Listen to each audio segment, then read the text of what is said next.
If your scale practice seems either boring or ineffective, today I'm going to go through 30 different practice strategies for diatonic scales, which have their smaller subvariants and they add up to 99 variants of scales.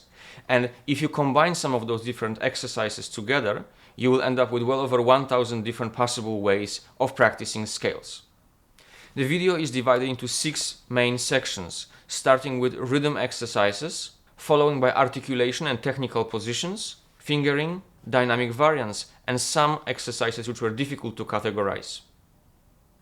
Throughout the exercises, I use mostly the B major scale because it's the easiest one to play fast. It has the longer fingers on black notes and the shorter fifth and thumb on white notes, which makes the hand positioning easier.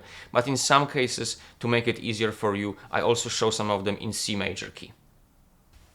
For those of you who will be interested in actually practicing those exercises, in the description of the video, I'm going to post a link to an abbreviated version of those exercises so you can download them, print them out, and start practicing. The rhythmic variations of technical exercises are probably one of the most common and popular ways of practicing technical challenges in piano. We will start from some of the easier ones that you probably know and maybe practice already, and go towards the ones which are maybe less known and possibly also challenging to play. The rhythm exercises presented in this section have the biggest impact on making things in piano playing more automatic. So it helps our brain seeing more notes in advance and also help our fingers know where we are going on a larger scale rather than seeing just a single note. Exercise number 1 is based on a dotted rhythm. Sometimes it's also called long-short exercise, first note being long, second one being short. It has 3 variants, depending on how easy or difficult it is. Variant B is the easiest because the short note is the longest out of those 3. The second hardest is the one with the semiquaver, and the third one with the double dotted quaver and hemi-demi semiquaver.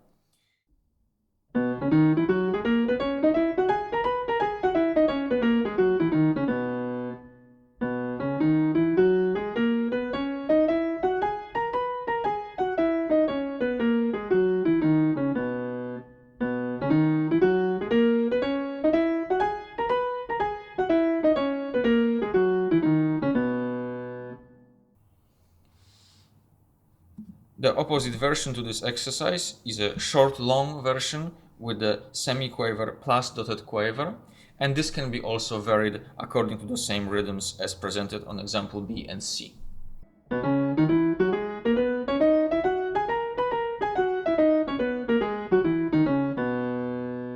As our original scale was based on groups of 4 semiquavers, the next exercise takes the group of 4 and asks us to stop at each consecutive note.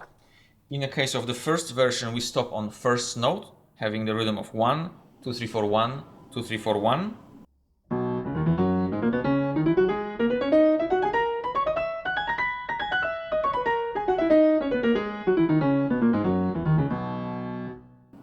The second version stops on 4, 1, 2, 3, 4, 1, 2, 3, 4, 1, 2, 3, 4.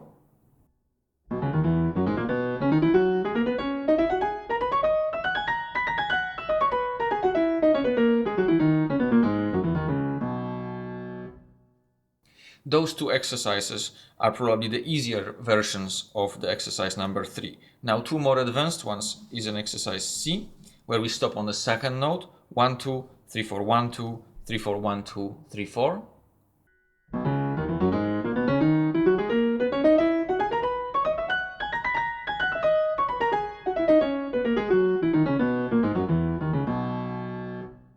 And the final version is the one where we stop on 3. 1, 2, 3, 4, 1, 2, 3, 4, 1, 2, 3, 4.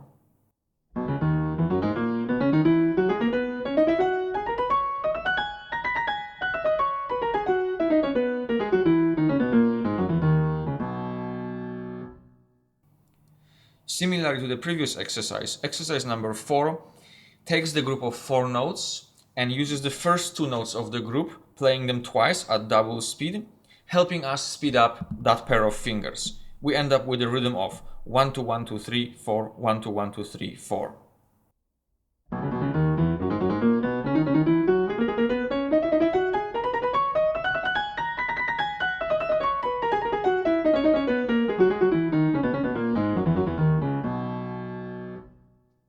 In a second version, we double the second and third note for the rhythm of 1, 2, 3, 2, 3, 4, 1, 2, 3, 2, 3, 4, and so on.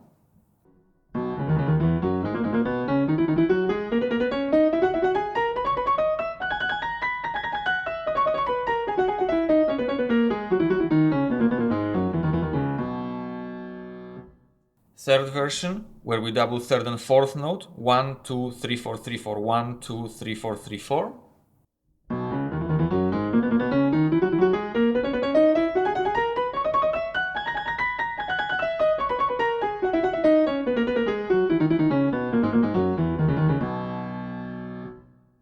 And finally, doubling fourth with the first. 1, 2, 3, 4, 1, 4, 1, 2, 3, 4, 1, 4, 1, 2, 3, and so on.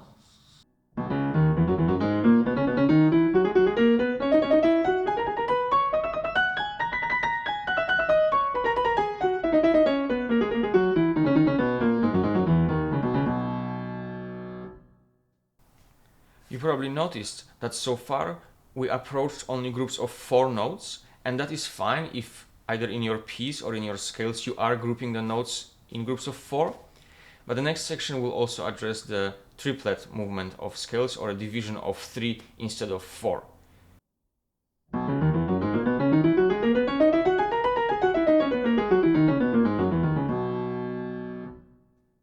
The following exercises are basically a variation on the earlier ones, where first we stop on each consecutive note. In a case of exercise 6, 1, 2, 3, 1, 2, 3, 1. So we stop on 1.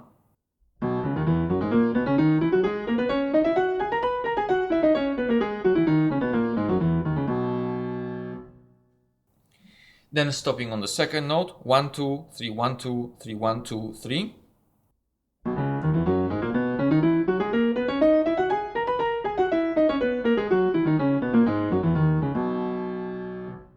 And eventually stopping on the third note, 1, 2, 3, 1, 2, 3, 1, 2, 3.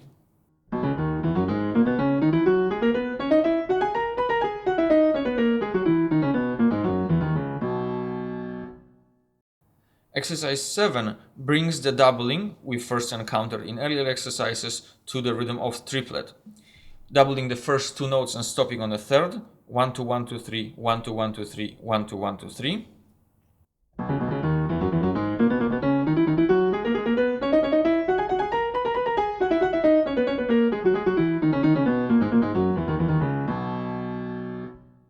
Doubling second and third note, 1, 2, 3, 2, 3, 1, 2, 3, 2, 3, 1.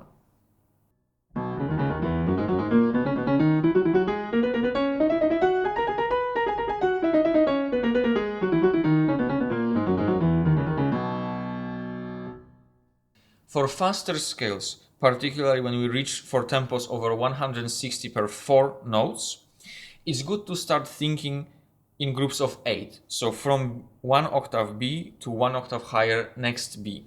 That helps our brain see the group of 7 notes as a one single group, and it's easier to aim knowing that the next note is the next B.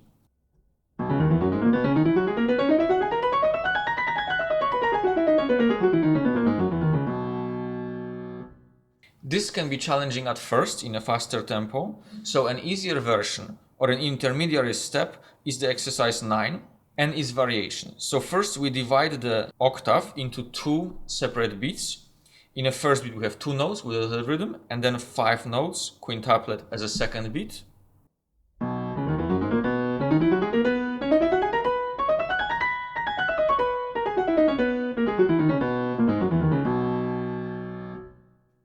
Now the more challenging one is where the second beat contains all 6 notes, with the first beat being a long note.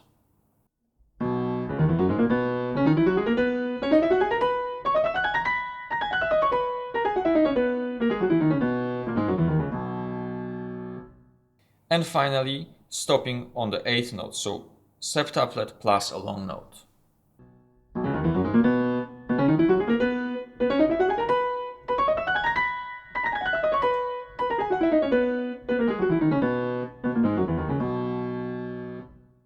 Occasionally we might find that practicing scale in groups of 8 notes, so in octaves, can be challenging in terms of not rushing the last few notes. So the 2 following exercises, exercise 10 and its variation, help us control that tempo better. In exercise 10, we stop on the 7th note to control when we hurry.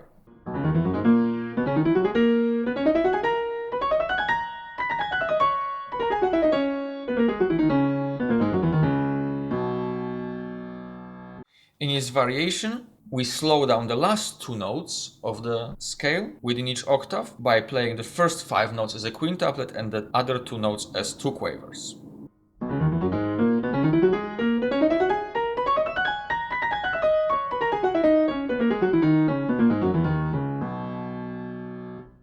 Although particularly young pianists do not encounter a rhythm of quintuplet all that often, that kind of rhythm happens mostly in slightly more advanced repertoire, I think it's not a good idea if we only practice quintuplets when we arrive at more advanced repertoire, sometimes later in our piano journey. For that reason, I advise students to practice the scales also in quintuplets. It's very easy to do it on a scale. We only need to expand the scale to 1 extra note, so that the way we start the note on the tonic note, we also finish on the tonic note at the top, which is rhythmically logical. So simply by expanding the scale to 5 octaves, we should be able to play in quintuplets.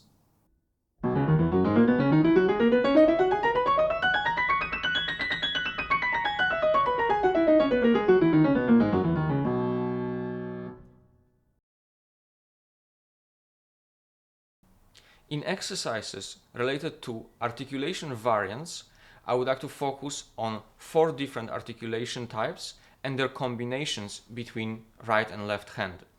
Those 4 types include staccato, portato, which sometimes it's called detached or non-legato articulation, and legato itself, and something that I call a normal articulation. To explain them, I would like to show you how in practice hands should behave to execute them, as it is probably the easiest way to understand how they work. We'll start our articulation journey from shortest articulation to the longest, so from staccato to legato.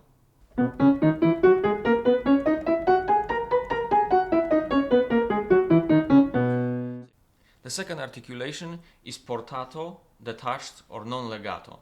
In this one, we separate notes just by tiny little bit of time, and you will notice my hand moving up and down just in the last moment before moving on to the next note. So in a slow motion.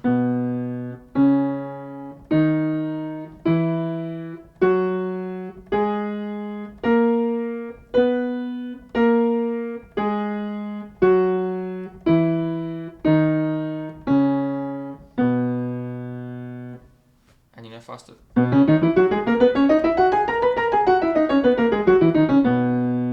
And to compare with staccato.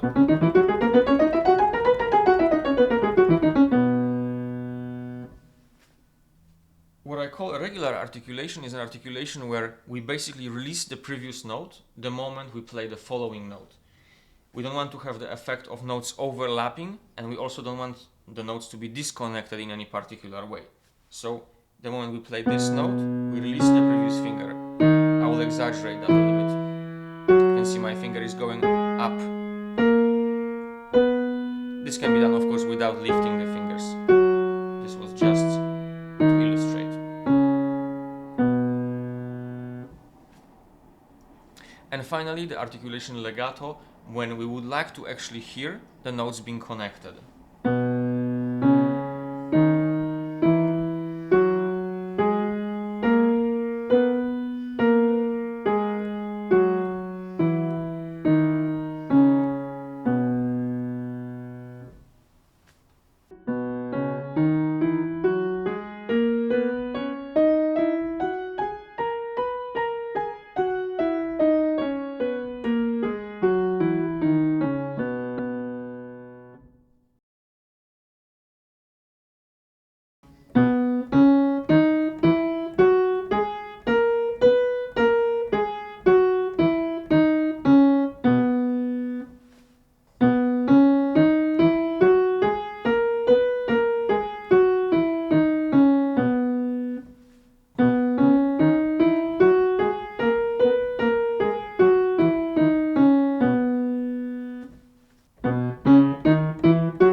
final exercise, number 13, related to articulation changes, is an exercise which rhythmically can help students achieve a better legato.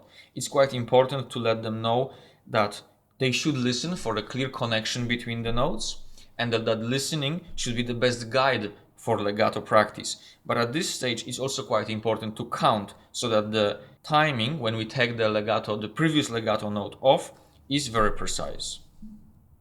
1 and 2 and 3 and 4 and 1 and 2 and 3 and 4 and so on, and we release. Press, plus, release, press, release, press, release, press, release, press, release, press, release, press, release.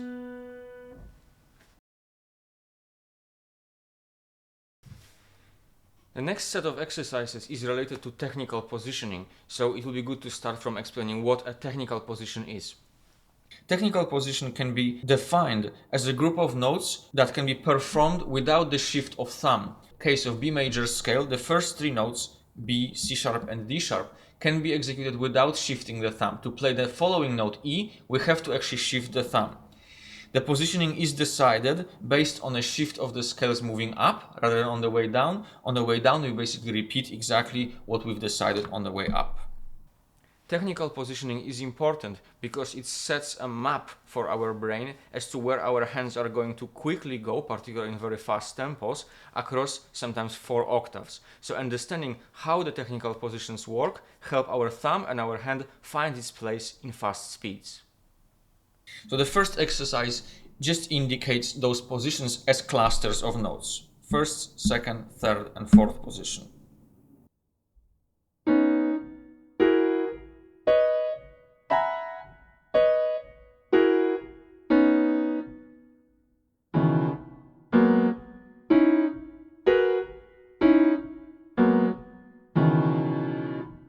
The following series of exercises aims at speeding up those technical positions in a consecutive way.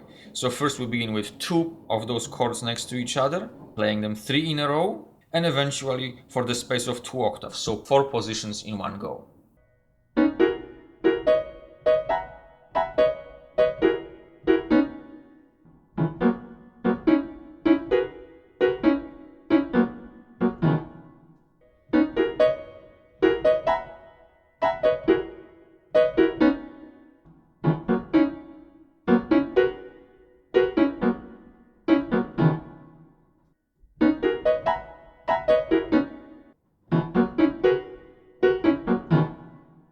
Thumb plays a special role in learning how to play scales very fast, so the next set of exercises is designed especially for preparing the thumb positioning.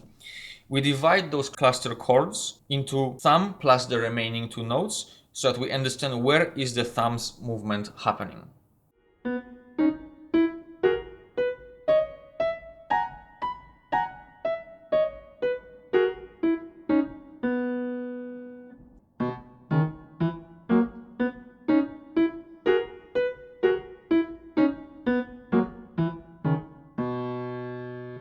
The version B of this exercise asks us to prepare every next position in advance the moment we play the previous position. So when we play the B note, the second and third finger should be already ready. When we play the second and third finger, the thumb should be ready ahead of time.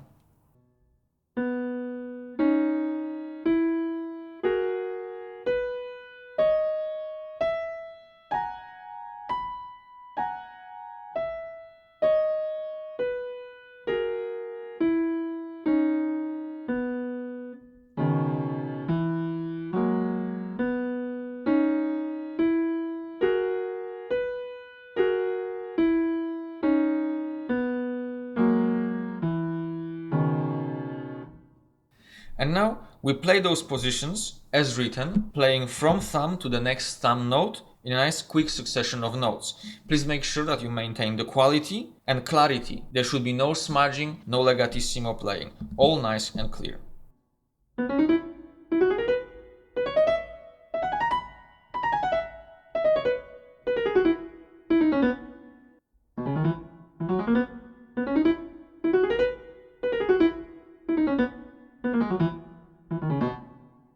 We now shift to speeding up those technical positions even further, but this time being very thorough, not focusing just on thumb, but on other positions as well. So we do the B major scale, starting from every consecutive note, B, C, D sharp, and E, playing quickly through groups of 4 notes. 1, 2, 3, 4, 1, 2, 3, 4, 1, 2, 3, 4.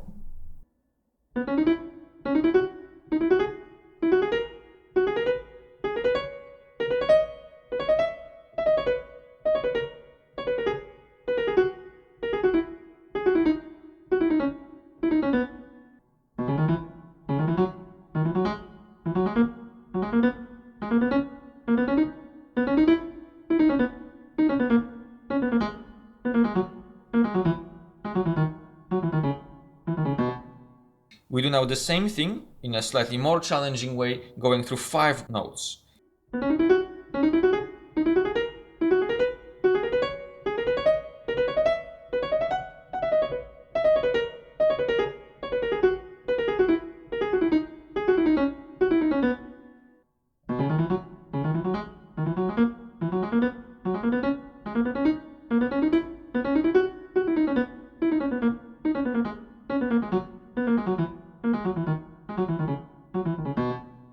Exercise number 18 takes this concept even further by building a position of a full octave notes.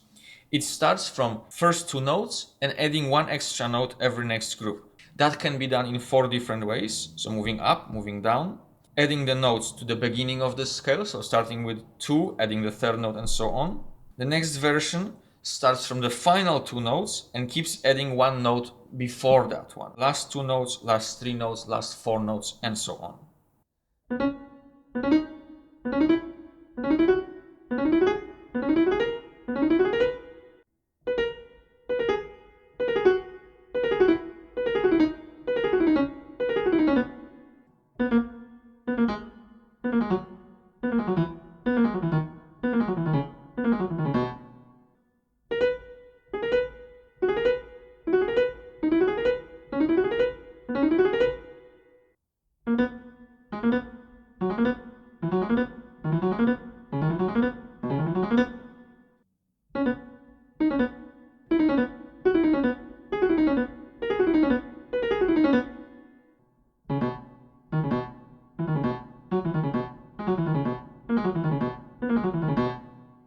And to finish this section of exercises, we run now through entire octave of notes quickly.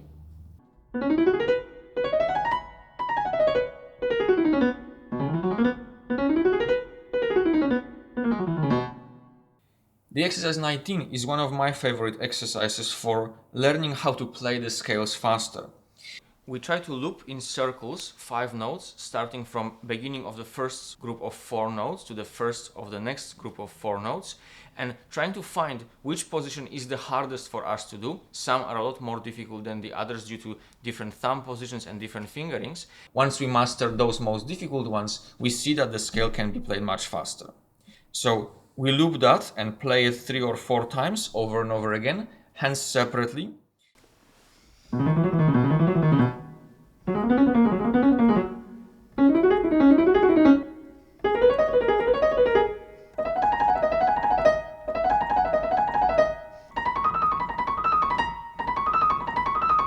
This one is always the most challenging for me.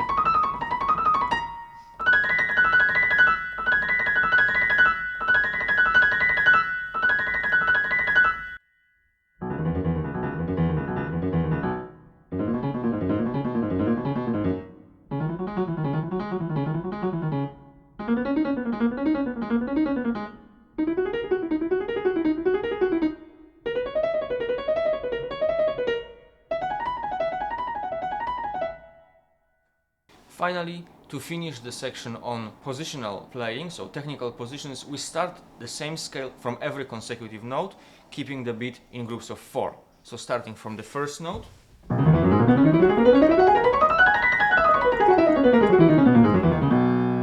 starting with the second note,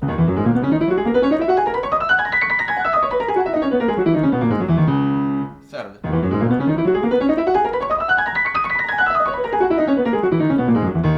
fourth,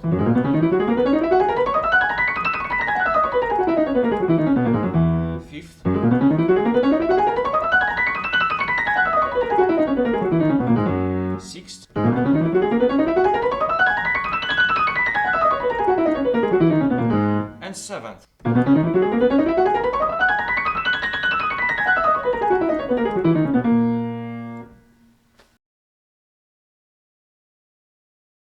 You might ask, why do we actually need alternative fingerings for exercising scales? Isn't the original fingering difficult enough and the most useful one? Well, yes and no.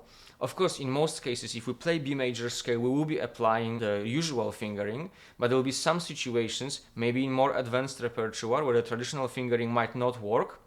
And the second reason why it's good to use those exercises is that if you can play the scale with a lot more difficult fingerings, usually the normal one becomes a lot easier, which means we can play faster, smoother, under better control.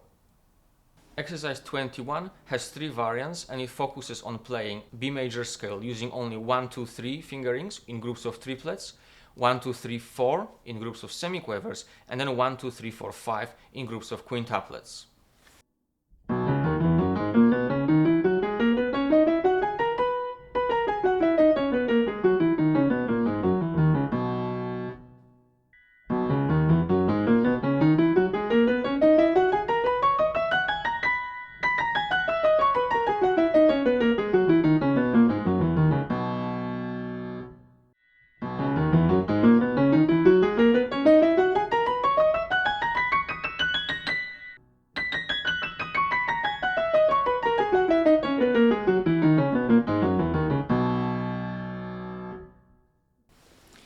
Exercise 22 focuses on making the thumb faster by using only pairs of fingers using thumb. So first and second, first and third, first and fourth, and for some of you who might like to try, first and fifth finger only. So we will now shift to C major scale because it's a much easier scale to deal with this exercise. B major is really difficult.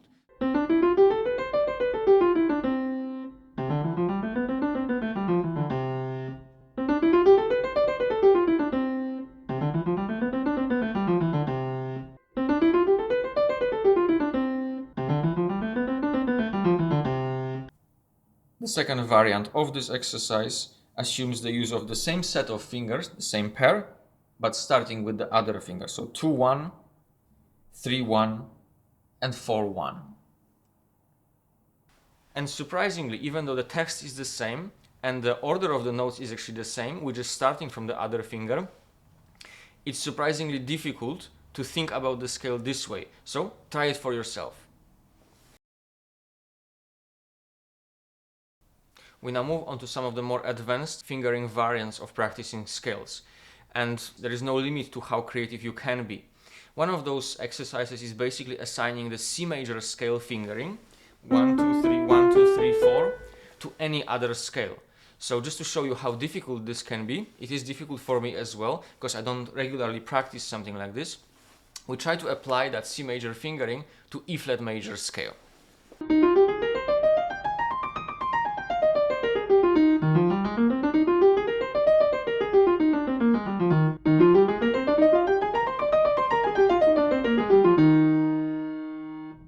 Exercise 24 focuses on training the thumb and how we shift the thumb under the third finger.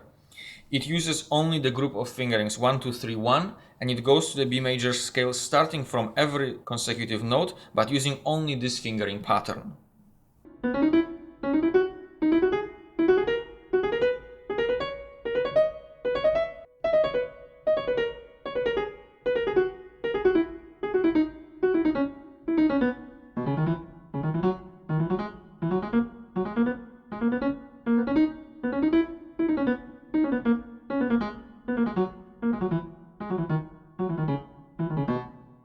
And to improve our thumb going under the fourth finger, we use the same exercise but using pattern of 1, 2, 3, 4, 1.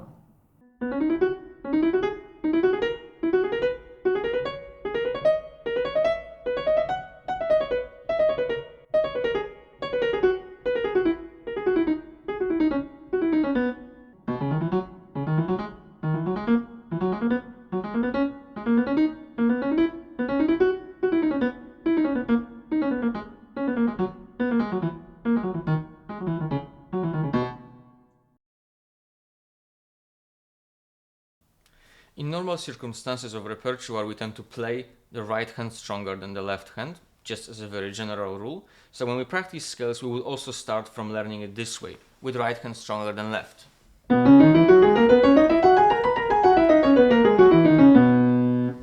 So a natural way of practicing scales would be to revert that dynamics, give the left hand stronger volume, so forte and right hand piano, so that we can focus now on the left hand quality.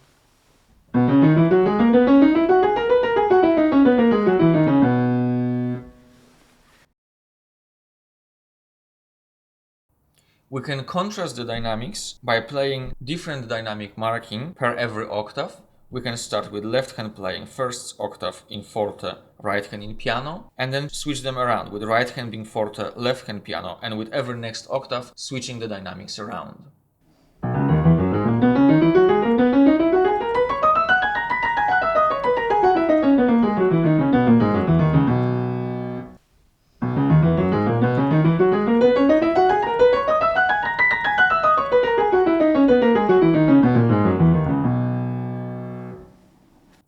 Now, an exercise which I find also very challenging, to create sudden changes in dynamics, so like stepwise rather than a linear one, across every next group of 4 notes. So starting with triple pianissimo, then with double pianissimo, next 4 notes piano, mezzo forte, and so on.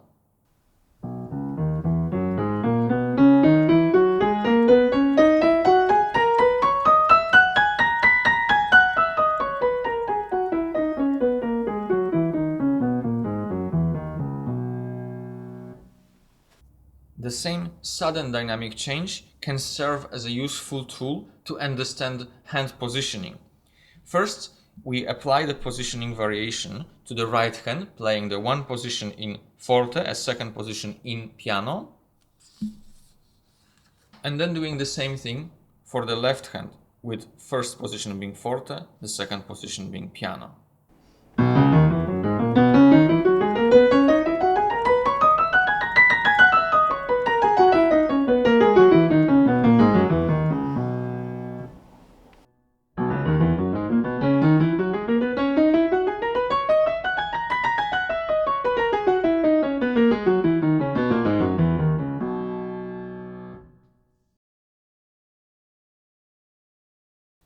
The second part of exercises devoted to changes in dynamics are exercises related to gradual dynamic changes, so going crescendo and diminuendo. The most common gradual dynamic change is starting the scale in piano, moving to forte towards the highest note, and going diminuendo towards the end.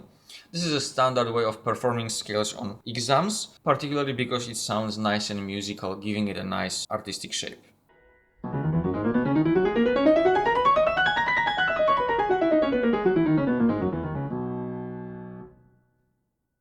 The same dynamic capacity, but in a much more complex form, is when we take the right hand and create a dynamic changes of crescendo and diminuendo, which is opposite to the one done by the left hand.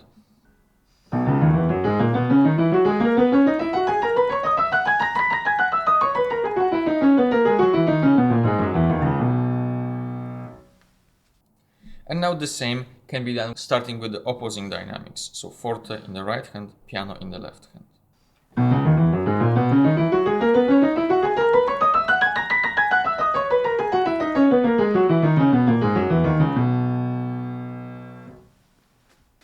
The last two exercises related to dynamic changes are exercises for accents. We are usually accustomed throughout this entire video to accentuate slightly or feel the pulse of the first main note of each beat. So if there is a group of 4 notes in semiquavers, the first note is slightly more active, if we can put it this way.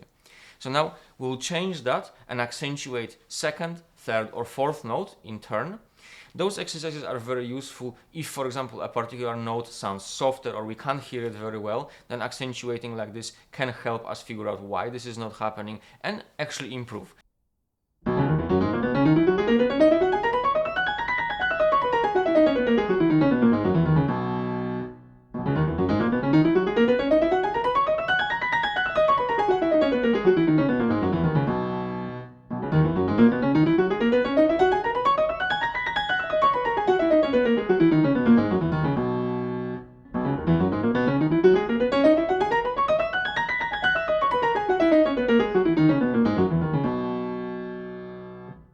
And finally, the last exercise related to dynamics is basically playing the entire scale slow and strong to give our hands enough space for actually resting. And so play that with lots of freedom and take plenty of time between each note to rest.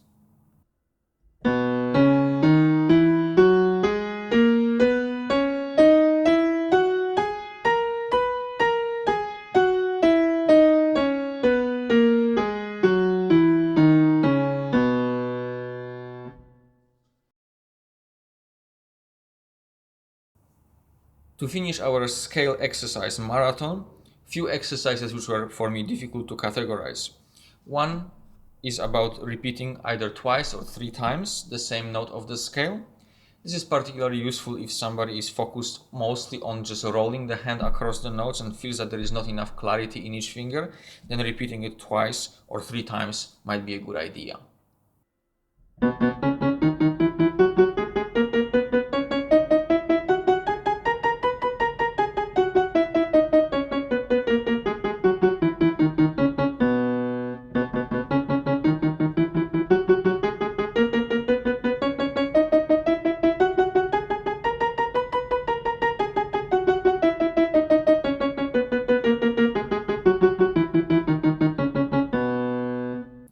A slight variation on this exercise is the one where we play each note still 3 times but hold the last note. This prepares us to play legato, but also helps us keep the finger active while holding the previous note.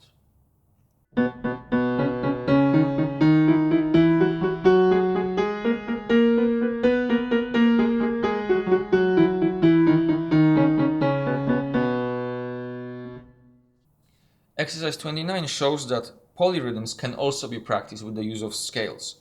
Here we have 4 examples with 3 against 2, 2 against 3, 4 against 3, and 3 against 4 between 2 hands.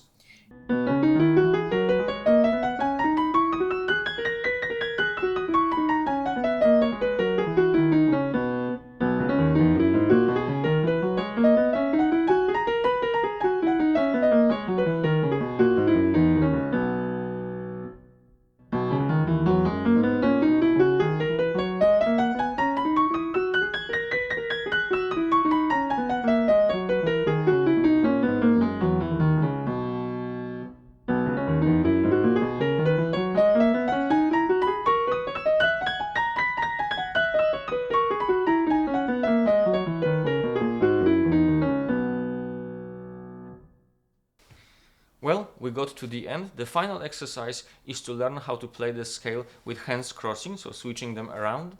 And the reason why we actually practice this is that if we can play hands together exactly in a synchronized way when the hands are crossed, to play them together when they are in normal position is a lot easier. This is the way of practicing I was always advised by my teachers when facing situations such as last movement of Chopin's Sonata Opus 35, where all of the notes are played between right and left hand the same in unison, or with Tchaikovsky First Concerto in the last movement.